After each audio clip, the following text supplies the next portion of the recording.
There's something I've been sitting with for the past couple of weeks, and I need to talk about it. Labor income and capital income are about to split apart. Can you believe that? Separate from each other in a way they haven't in our lifetime. And if you're into global economy, Japan has already looked at what's going to happen in the next 3 to 5 years. I want to be upfront, this video mixes my own thinking with content I was inspired by, a Korean expert panel, and a Reid Hoffman interview in a research paper that came out weeks ago. 3 independent sources, different countries, different languages. They're all describing the same thing I've been thinking about lately. The old building is coming down. You can hear it. You've been hearing it actually. Plug-in release, stock crashes, developer layoffs, you know about all of that. The part that most people aren't paying attention to right now is the new building is going up at the same time, and the blueprints are available if you know where to look properly. My name is Daniel Jindu, and I used to run an AI info business that questions my morals every single day, and eventually I had to quit. Now I'm giving away everything I know about AI for free. There's no gatekeeping. You can join my community for free, the newsletter, get as much as value as you can. I might do some kind of a sponsorship related content from time to time that is also worth your time. Anyway, all my resources are free. That's why I went through all of this for you today. There's no course, no upselling. This is the literal concentration of what I found and what it could mean for you. I just want to give you a quick context so we're on the same page here. The old building is coming down faster than anyone expected. Since you're into AI, you've probably seen the headline multiple times. I'm gonna move through this very quick because you already know most of it. Anthropic launched Claude Cowork in January. They add plugins, new skills. Over time, they added legal knowledge. Next day, every legal software stocks dropped 30%. A couple weeks later, they added security plugins. Now, the security stocks dropped to 10 to 30%. It was just one plugin happened in a single day, 30% of the market gone. And that pattern is still going right now. I don't know if you guys noticed, have you looked at the legacy SaaS stocks lately, like Adobe, Zoom, Salesforce, HubSpot, etc. They're down to 40 to 60% in 9 months, right? This basically means investors like you know where we're heading. Remember 2023, developers were supposed to be the safe ones. Learn to code, AI will create more developer jobs. Well, 3 years later, developers and so-called AI specialists are the first one that's being replaced. Silicon Valley stopped hiring. Korea, my country, stopped hiring. Claude Code ran 30 continuous hours of coding without breaking. No human can ever match that. And hear me out, the project that shifted the agentic AI timeline forward by a year, that project, I'm talking about OpenClaw right now, everyone seems to be praising Claude Code. Know this, that project was built with Codex, not Claude Code, with multiple terminals open, all pointing to the same GitHub branch. Okay, now that's the demolition. You've heard versions of it. The part you probably haven't heard is what the blueprints for the new building actually look like. Reid Hoffman, he's on the Microsoft board, co-founded LinkedIn, says something I keep thinking about lately. Let's hear it. Basically, every organization should be saying, we're recording all of our meetings. We're running an AI on the recording of the meeting, not just for the transcript, but also to do all of the suggested follow-ups. It's like, hey, did you mentioned this? Let Nikolai know and make sure that that's the case. Or, you should make sure that you get approval from Satya on the following thing. Or this other group is doing this. The technology is there to go. You should already be doing it. I'm doing it. So he literally said the technology is there. Most people aren't just using it to the fullest. Even Jensen Huang said every business need agentic AI system like OpenClaw. That's why he built NemoClaw with the help of creator of OpenClaw on top of the OpenClaw, which is a security robust one for enterprises. However, right now for NemoClaw, it supports Linux mainly, Mac OS as a secondary. So if you're thinking about implementing into your business, you gotta go with Linux. Anyway, I had a 45-minute Korean language panel and an English interview and a research paper, 2 different languages. I needed to find where they agreed, where they also disagreed, and pull the data points all accurately and conveniently. So I use TicNote Cloud here. I created a project, dropped the YouTube links in, and the TicNote transcribed and translated everything here. That part is usually straightforward, anybody can do that. But the part that saved me hours to make this video is what happens after. TicNote has an AI called Shadow Agent. You type what you need, and it works across everything in the project. And you can even invite your team member to collaborate within that project to make something concrete out of it. So what I mean by concrete here is, hear me out, I asked Shadow 3 different prompts, which is one is to compare the sources, and second is to generate a strategic briefing based on that. And also the third one is to extract all specific data points from both sources. And Shadow pulled the overlapping predictions and flagged the disagreements. This comparison literally shaped the half of this video that you're watching right now. A finished report from raw meeting content, not a transcript summary, something I could send to somebody or use as a video outline or collaborate with my team members on the spot right after the meeting. Getting from transcript to a finished deliverable is where you burn hours usually, especially emailing or sending Slack messages back and forth with your team members. This one lets you generate those deliverables within that meeting note AI without you having to go back and forth between different platforms all the time, which is time consuming, and the most importantly, it's just distracting. You are distracted. So in a nutshell, the meeting is the input, the deliverable is the output here. So if you're interested in this one, link in the description if you want to try it. Let's go back to the old building here. Old building is coming down. We covered it, but the AI professor in the Korean panel said something that kind of reframed everything for me. He called it the last golden window for one-person startups. Maybe 10 to 15 years, maybe it'll last 20 years. And the more I sat with it, the more I think he's right. I agree with him. Think about what it used to take. You want to start a company, you need to have a technically savvy co-founder who know how to code, a designer, someone for marketing, someone for operations, 4 or maybe 5 to 6 people, even before you make a single dollar out of it. It takes months to come up with a prototype, you're burning payroll before any revenue comes in. But in 2026 and beyond, one person with AI handles the code, the design, the ad creative, cost to launch is maybe close to a couple $100 and that's it. Well, if you fail, the damage is close to just a couple $100. If you succeed though, you're competing globally from your laptop. Like how founder of OpenClaw was able to build that single project from the ground up. It was a side project. He built it all by himself. Now the thing that we've all thought was impossible, it actually happened. One-person billion-dollar company happened. Hoffman said the same thing from the investor side. He said startups using AI right now are, his word, magical.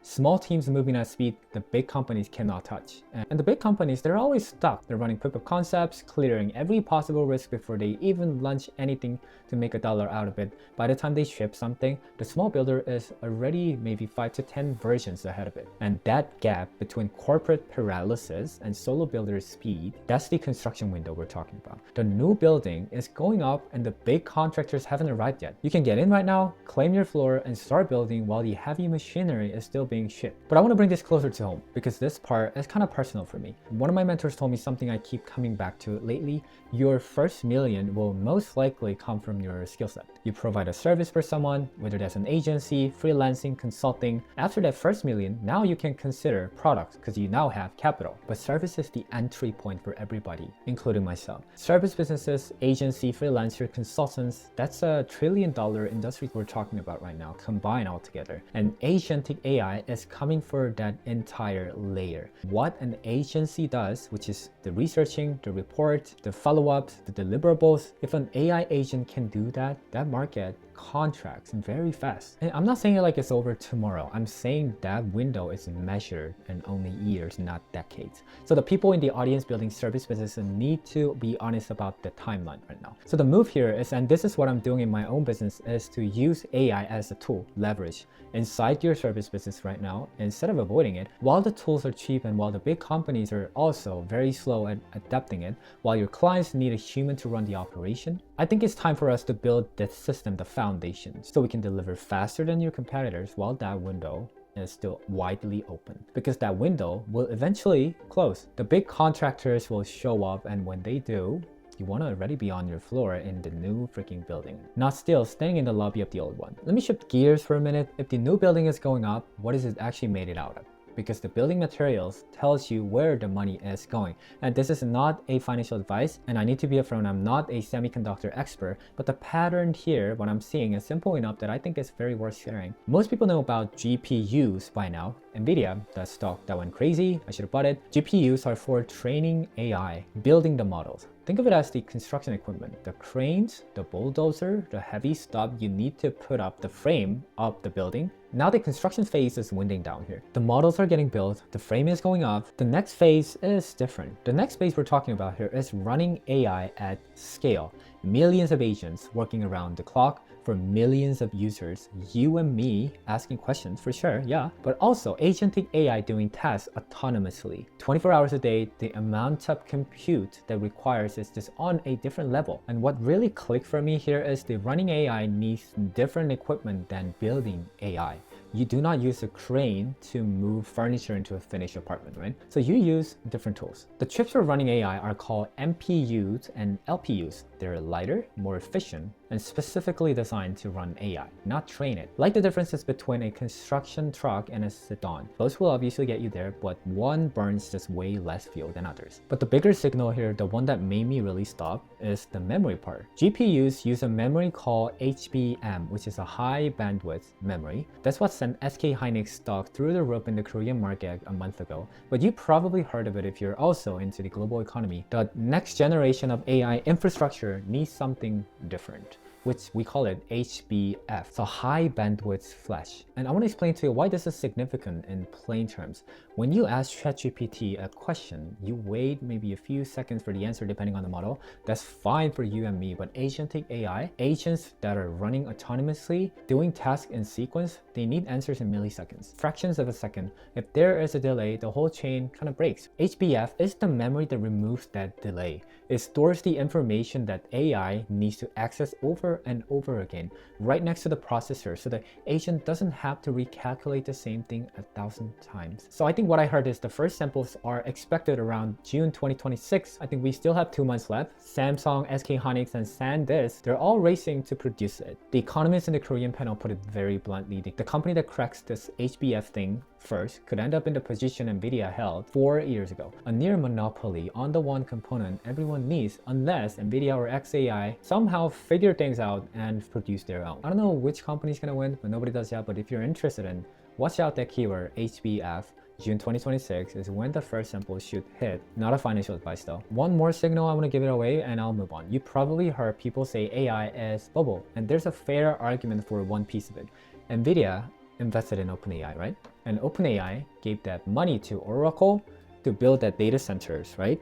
And now Oracle uses it to buy the NVIDIA GPU. One company's money went in circles. Stock prices rose across all of them. You see what I'm trying to say here? Sam Altman, the CEO of OpenAI, who seems to be the one who's getting all the hate from the entire nation, calls this a constructive bubble. His argument is the dot-com bubble killed 80% of internet companies, but the 20% that survived, Google, Amazon, those companies dominated the next 2 decades. The bubble literally funded the infrastructure they needed. Fiber optic cables, the data centers. And I think it's the same playbook with AI. The bubble funds the construction of the new building, the frame of it. Some companies will obviously collapse when the bubble pops. The one that survives will own the floors. The AI professor in the Korean panel said the same thing independently. He does not know who will survive, whether that is a Google, Microsoft, Apple, any of them could fail, right? Even Meta. So, but the infrastructure, the data centers, the chips, the memory, that stuff will stay, because that's the technology behind it. Whoever owns more will win, I think. That's the building materials bet. You don't need to pick which company moves into the building. You invest in what the building is basically made out of. And here's where I want to kind of bring this all together. And I want to be honest, this part I'm still working through in my own head. For your whole life in mind, income came from working. You show up, you do the job, you get the paycheck. Literally me right now,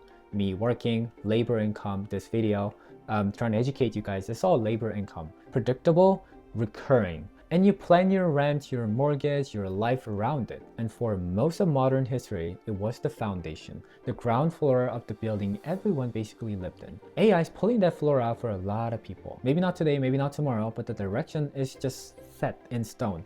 The economists and the AI researchers out there and the investors I studied all agree on this direction. Go watch a bunch of YouTube videos around this topic. You'll know that I'm right. However, you can disagree on something, which is the timing, whether it's going to be 3 years from now, 5 years from now, 10 years from now, but the direction, I keep mentioning this, is set in stone. But let's think about this. When labor income shrinks, capital income gets more important. Money from investment, money your money makes, but capital incomes has a problem. It's volatile.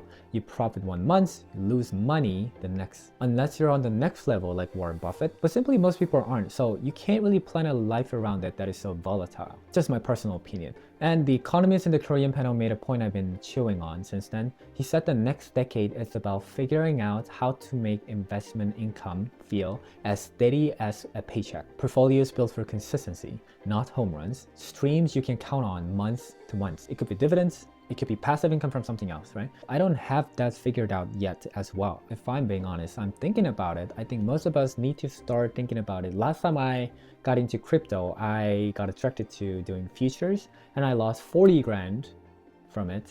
and not a good memory. And underneath all of this, there's a scenario that really worries me. I want to share it because I think you should know about it, but I want to be clear, this is a scenario. I'm not making a promise or predicting anything. Think about this. If AI replaces enough jobs, most people will earn less. If people earn less, that means they will spend less. If they spend less, price will drop. And if price drop, people will want to wait to buy something because tomorrow is technically cheaper. So they spend even less and prices drop further. And you see where I'm trying to go here. And if there's a country that pops up into your head right now, hey, you're smart. Japan lived through decades of this exact loop. They called it the lost decades, the deflation. A research paper from Citrini Research, which is published a month ago, model a scenario where this cycle, triggered by AI job displacement, leads to a global financial crisis by 2028, which is 2 years from now, larger, significantly larger than 2008. I mean, that's the worst case we're talking about. The scenario where they tear down the old building but never finish the new one. People standing in the rubble with literally nowhere to go. But the optimistic path here is AI raises productivity fast enough that new demand fills the gap before that spiral starts. So there should be new jobs, new markets, new reason for people to spend more money on the things that doesn't technically exist yet. However, nobody knows which path we're on. I don't. The experts I study, they do not. The honest answer right now is just too early to tell. But the practical response is the same either way. Build capital income with some consistency, using that builder's window while it is open, creating income sources that does not depend on one employer deciding that you are replaceable. So the blueprints for the new building are public here. You can read them, plugin releases, stock movements, HBF samples in June, the builder's window for solo startups. So you're either on the floor in the new building or still standing in the old one wondering why the walls are shaking. And that's it. That's everything I found. Over an hour of expert material, 2 different languages, a research paper mixed with what I've been thinking about lately. I'm not a financial advisor, I'm telling you that. I'm not telling you to buy anything specific. I'm telling you to pay attention instead. The blueprints are out there publicly available. The people reading them first are moving fast, especially the action takers. And if this gave you something that you can use or maybe something to think about, give me a subscribe. That's the only ask from me. I'm gonna keep reading the blueprints and sharing what I find in my YouTube videos and newsletters so you can keep building on it and can move into the new building when you're ready.